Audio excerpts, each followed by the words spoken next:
Shirley is here today to show us how to grow, harvest, and enjoy an often overlooked but extremely nutritious herb. I am talking about parsley. Now, I happen to love parsley. I know there are different varieties, and you're going to tell us all about them and even show us how to plant them, right, Shirley? That's right. We're going to do all of that. And for good reason.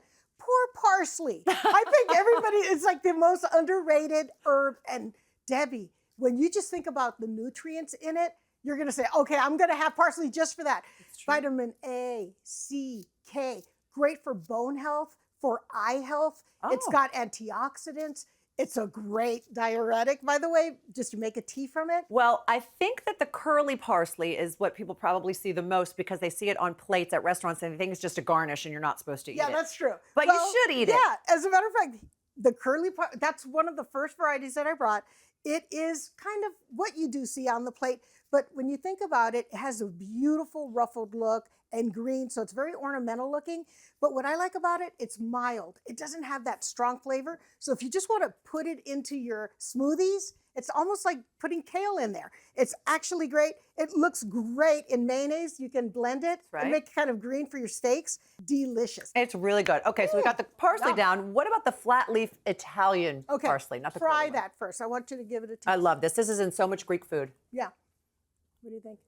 It's very lemony and sort of, it's a beautiful taste. Exactly. So the flat leaf parsley, friends, is really the more culinary one for a lot of people. It does have that bright type of flavor.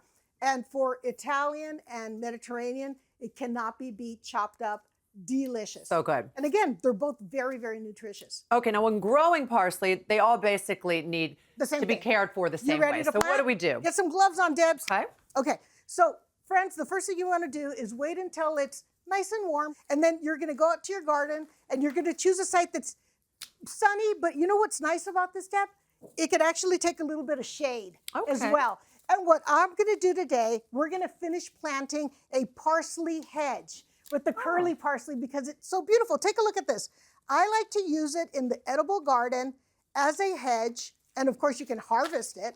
And it could either be an herb garden or as an edging to your regular flower garden. And it's okay? It's not going to affect any other flowers? It's not going to affect anything. So we're going to plant it. And so what I want you to do, Debbie, is just make some holes that will position your plant when you put it in the ground. You want to make sure that the top of your plant is level with the top of the soil. That way you know it's not too deep or not too high. Okay. And the other thing is when you're making your little parsley hedge, guys, kind of plan it out. I have this set out for Debbie and I before we plant it. It's about 6 to 8 inches apart.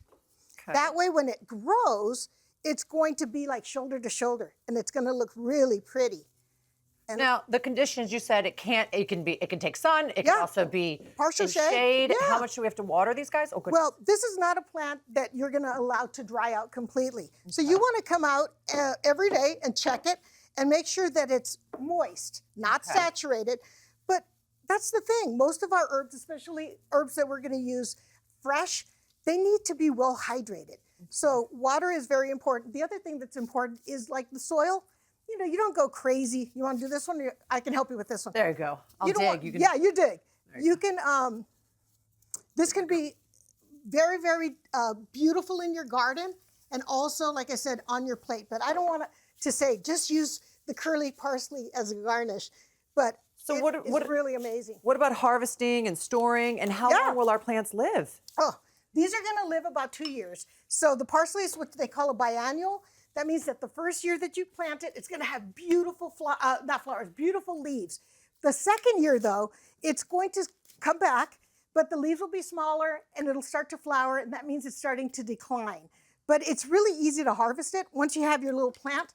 The tip is always cut from the very bottom, just like this, and you don't want to take more than 1/3 of a plant. That's why it's a good idea to have a lot of it. So you do this, you wash it, you spin it or you dry it, and then one of the best ways, Deb, to keep it nice and fresh is to put it in a glass of water. And every 2 days you change it out and put it on your counter. You don't even have to put it in your fridge, guys. And so this, of course, I haven't washed it yet, but that's what you do. You just cut it at the base. Don't take too much of it. and just enjoy parsley for the fact that you can tuck it in. It's like And that, it's that beautiful. herb that you can sneak in. Right. Because it doesn't have a lot of flavor. You know what? Parsley needs a better publicist. We need to Yes, call would you- Kale's publicist and get them on Let's parsley. go on the road with it. I'm going to offer you this. Oh my This God, is I love beautiful. this. Go on, Shirley. Take the whole More? plate. Don't eat it all. Oh, I will though. For more information, you all can visit HallmarkChannel.com and keep up with Shirley at FoodieGardener.com. So good.